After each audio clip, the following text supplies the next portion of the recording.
Hi children, welcome back to our social class. So today we are going to see a new chapter in history. And what is the name of the chapter? Just see the slide and tell me. Yes, it is Kingdoms, Kings and an Early Republic. So nowadays, have you ever wondered if you were the king of your Gudlur territory? How good it would be, right? Then, in earlier periods, we had lot of king, queen, and princes, and they enjoyed a lot, right? So now, where did they go? What happened to the kingdom? Okay, so shall we find answer for all these questions? Okay, so shall we start? So now we are going to see how these people, how some men became rulers. Okay, so the story starts around 3000 years ago. Okay, so around 3000 years ago, we found some changes had taken place in the ways in which Rajas were chosen. Okay, so some men were recognized as Rajas by performing very big sacrifices. Okay, they perform many sacrifices, that is to please God. Okay. So a famous one is called Ashwamedha. I have marked in pink color there. What is it? Ashwamedha. Tell me the spelling. Ashvamedha. Okay. So Ashwamedha, or otherwise it is called horse sacrifice. Okay. It was one such ritual in which a horse was let loose. Okay. You leave a horse free and it will wander freely, and it was guarded by Raja's men.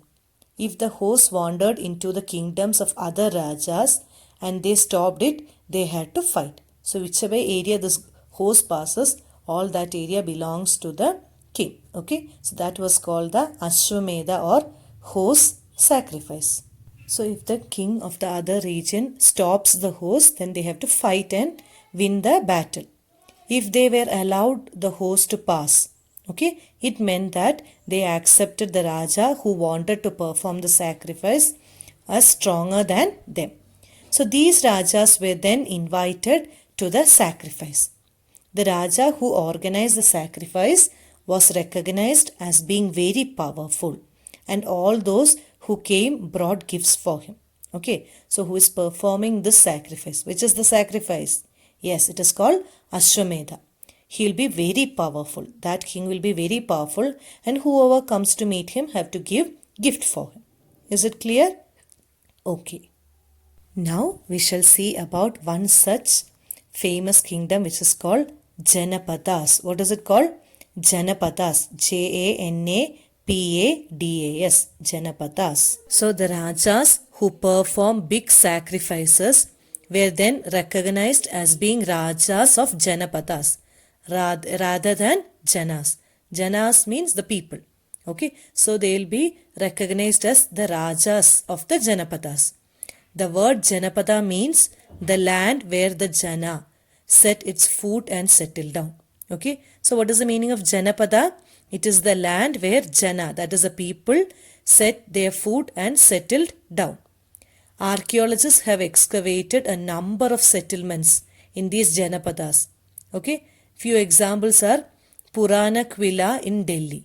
Okay, Hastinapura near Meerut, and Atranchikera near Etha. Okay, so these are the three main settlements where archaeologists have excavated. Okay, so now they found that the people lived in huts. Okay, they lived in huts and kept cattle as well as other animals.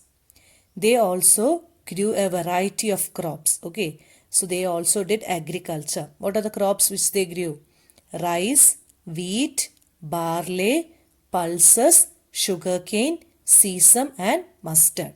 Okay, so all these crops they grew. They also made earthen pots. Okay, so one special type of pottery found at these sites is called painted greyware. What is the important pottery, special pottery called? Painted greyware. Okay, so that's all about your Janapadas. Is it clear? Okay, now we shall see about the next heading, that is Mahajanapadas. Okay, we saw what is Janapadas. Now we are going to see about Mahajanapadas. Okay, So it was around 2500 years ago.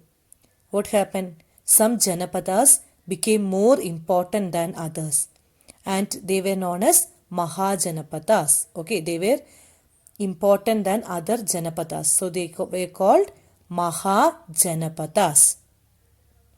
Most Mahajanapadas had a capital city.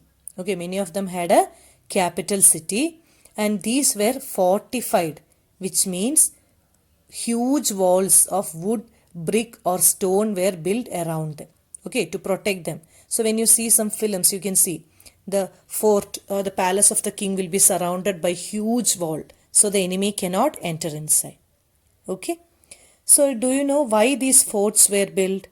So there are mainly four reasons. The first one is people were afraid of attacks from other kings and needed protection. Okay, so they were afraid from other people's attack and they needed protection. Second one, some rulers wanted to show how rich and powerful they were. Okay, they wanted to show that they are very rich and powerful. So they built large, tall and impressive wall around their city. Okay, the third reason is the land and the people living inside the fortified area could be controlled more easily by the king. So if you are protected in an area, you can be controlled, isn't it? So if you are inside a classroom, the teachers will be able to control you. But if you are taken to a playground, it is a vast area, you will be spread out everywhere. So the teachers will not be able to control you, isn't it? And the last one is building such huge walls required a great deal of planning. Okay, so these were the reasons why they built fort around their palaces. Okay, and the new Rajas began maintaining army. Okay, they needed army to fight against and protect themselves, right? So soldiers were paid regular salaries and maintained by the king throughout the year. Okay, so throughout the year they were maintained and good salary, regular salary was paid to the soldier. Okay, so shall we see about the next taxes? So as you know, the rulers of the Mahajanapadas were building huge fort and maintaining big army. So they needed more resources, isn't it? So to meet their requirement, they started collecting regular taxes. That is how the taxes came into being. For maintaining the army and building their fort, they needed money, isn't it? So they started collecting taxes. So we shall see in all what all the bases they were collecting tax. Okay. So the first one is taxes were collected on crops. Okay, from people because most people were farmers. Okay, so first one was from farmers. Tax was collected from farmers, and usually the tax was fixed at 1/6 of what was produced. Okay, so whatever produce they had, 1/6 of their produce was fixed as the tax. So this was known as bagha or a share. Okay, so what is a bagha or a share? It is an important question, children. So bagha or a share is 1/6 of the produce what they have should be paid as a tax. Okay. Second point, there were taxes on crafts persons as well. Okay, craft people, handicraft people also had to pay tax. These could have been in the form of labor. Third one, herders were also expected to pay taxes in the form of animals and animal produce. Fourth, there were also taxes on goods that were bought and sold through the trade. So for traders also the taxes were fixed. And finally, hunters and gatherers also had to provide forest produce to Raja as a tax. Okay, so 5 taxes they were collecting. First one is from the farmers. Okay, that is called bagha or share. Second is from the craft people. Third, from the herders. Fourth, from the traders, and finally from hunters and gatherers. Okay, so this was the tax system what they follow. Now we shall see about changes in agriculture. Okay, so mainly 2 changes took place during the Mahajanapadas period. Okay, in agriculture. The first one was growing use of iron plowshare. Okay, so that is in the agriculture or in farming, heavy clayey soils could be turned over better than with a wooden plowshare. so that more grain could be produced. So instead of using the traditional wooden plowshare, they started using plowshare made of iron. Okay, so that was the first change. The second one was people began transplanting paddy. Okay, so that this means that instead of scattering seeds on the ground, saplings were grown and then planted in the field. Okay, so in the earlier period you can see broadcasting, that is throwing away the seeds. Okay, that system was stopped and they started growing it in small area, and after it has come out, after the sapling has come out, it will be transplanted. Okay, so these were the two important changes which take place in agriculture. Okay, now next we shall see about a closer look of Magadha. Okay, Magadha became the most important Mahajanapada in about 200 years. Okay, so many rivers such as Ganga and Son, okay, flowed through Magadha, which play an important role for. Okay, so two main rivers are Ganga and Son.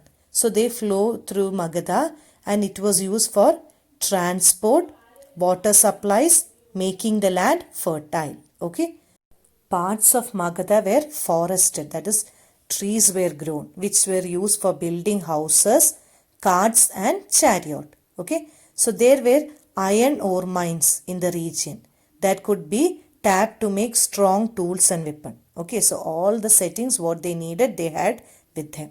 Okay, Magadha also had two very powerful rulers. Okay, so what are the name of the rulers? Bimbisara. What is the name? Bimbisara and Ajatasattu. Okay, Bimbisara and Ajatasattu, who used all possible means to conquer other Janapadas. So these were the two most powerful rulers of Magadha. Okay, next Rajgriha. Okay, Rajgriha, which is in Bihar, was the capital of Magadha. Okay, so which was the capital of Magadha? Rajgriha. Later, this capital was shifted to Pataliputra. Okay, later the Magadha's capital was shifted from Rajagriha to Pataliputra, presently in Patna. Is it clear? Now we shall see about Vajji. Okay, a closer view of Vajji. So Vajji with its capital at Vaishali. So where is the capital? Vaishali, which is in Bihar, was under a different form of government known as Gana or Sangha. Okay, so Gana means it is used for a group that has many members. Okay, Gana refers to people. Okay, there were many rulers. Each one was known as a Raja. These Rajas performed rituals together. Okay, and they also met in assemblies and decided what had to be done and how through discussion and debate they have to carry out. Okay, and another term, two terms we saw here, Gana and Sangha.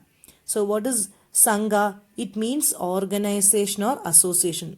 In Tamil you tell Sangam. Okay, that is group of people. So it is called organization or association. Okay, children. So with this we came to an end of this chapter. Thank you. Take care. Be safe and be happy.